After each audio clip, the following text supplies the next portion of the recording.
Assalamualaikum warahmatullahi wabarakatuh.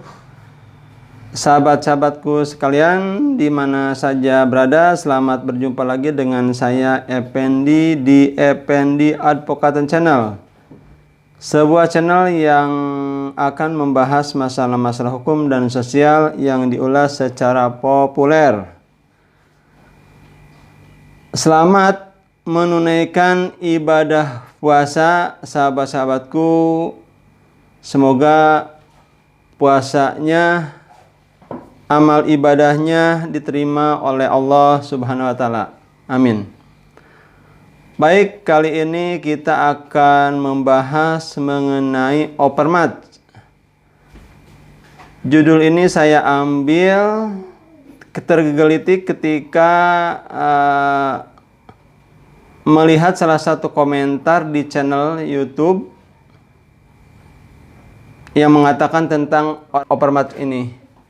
Jadi pertanyaannya, apakah ada Opermat di kasus Subang ini? Gitu. Nah, sahabat-sahabat sekalian, Opermat ini diatur dalam Kitab Undang-Undang Hukum Pidana atau KUHP, yakni pasal 48 KUHP yang berbunyi, orang yang melakukan tindak pidana karena pengaruh daya paksa tidak dapat dipidana. Jadi Opermat itu adalah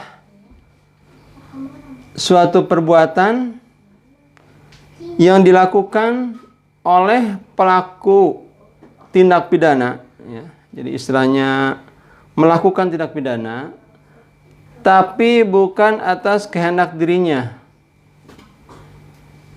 Mungkin karena tekanan, mungkin karena kelemahan, mempertahankan haknya, mungkin untuk mempertahankan milik harta bendanya. Nah, hal-hal ini bisa menjadikan pelaku tindak pidana itu tidak dihukum. Ya, jadi dia melakukan suatu perbuatan tindak pidana tapi tidak dihukum. Apakah di kasus Subang ini ada unsur Opermat? Untuk melihat itu, kita harus melihat bagaimana kondisi tubuh korban pada saat ditemukan. Saya lihat di berbagai media massa banyak dijelaskan bagaimana kondisi tentang kedua korban, yaitu Amelia Mustika Ratu dan Ibu Tuti Suartini ini. Salah satunya saya ambil dari kompas.com yang berjudul Pembunuhan Ibu dan Anak di Subang, Amelia Mustika Ratu luka parah di kepala, ibunya di bibir. Jadi dari judulnya aja ini udah kelihatan bahwa Amelia itu luka parah di kepala, ibunya di bibir. Kita lanjutkan. Tuti 55 tahun dan Amelia Mustika Ratu 23 tahun ditemukan tewas di bagasi mobil mewah. Di bagasi mobil mewah mereka yang terparkir di garasi rumah di Subang, Jawa Barat, Rabu 18 Agustus tahun 2021.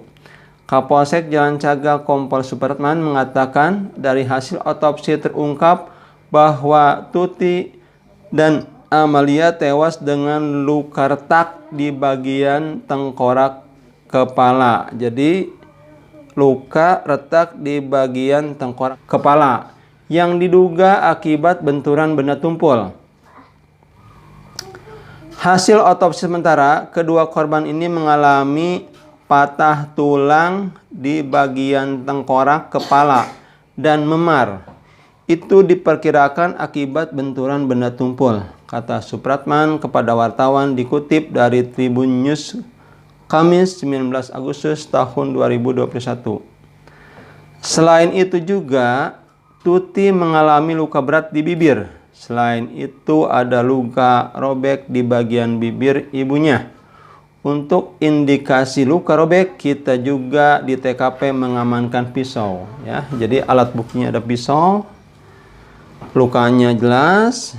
Sebelumnya diberitakan jenazah ibu dan anak bernama Tuti 55 tahun dan Amalia Mustika Ratu 23 tahun ditemukan di bagian mobil Alphard milik mereka di halaman rumah korban di kawasan Jalan Cagak, Kabupaten Subang, Jawa Barat. Reskrim Polsek Jalan Cagak Ibtu Karsa mengatakan ditemukan 2 luka di area kening ibu dan anak itu. Sementara Kepala Satuan Reserse Kriminal Satreskrim Polres Subang AKP M. Zulkarnain mengatakan ibu dan anak ini diduga korban pembunuhan. Motifnya belum diketahui jelas. Ya, jadi tak jelas bagaimana kondisi kedua korban, lukanya, kemudian juga dikatakan sendiri oleh Satreskrim Polres Subang bahwa ibu dan anak ini diduga korban pembunuhan. Jadi dapat kita simpulkan di kasus Subang itu tidak ada yang namanya opermatch. Korban itu, kedua korban itu dibunuh dengan sengaja. Demikian yang saya dapat sampaikan kali ini. Billahi taufiq wal hidayah. Wassalamualaikum warahmatullahi wabarakatuh.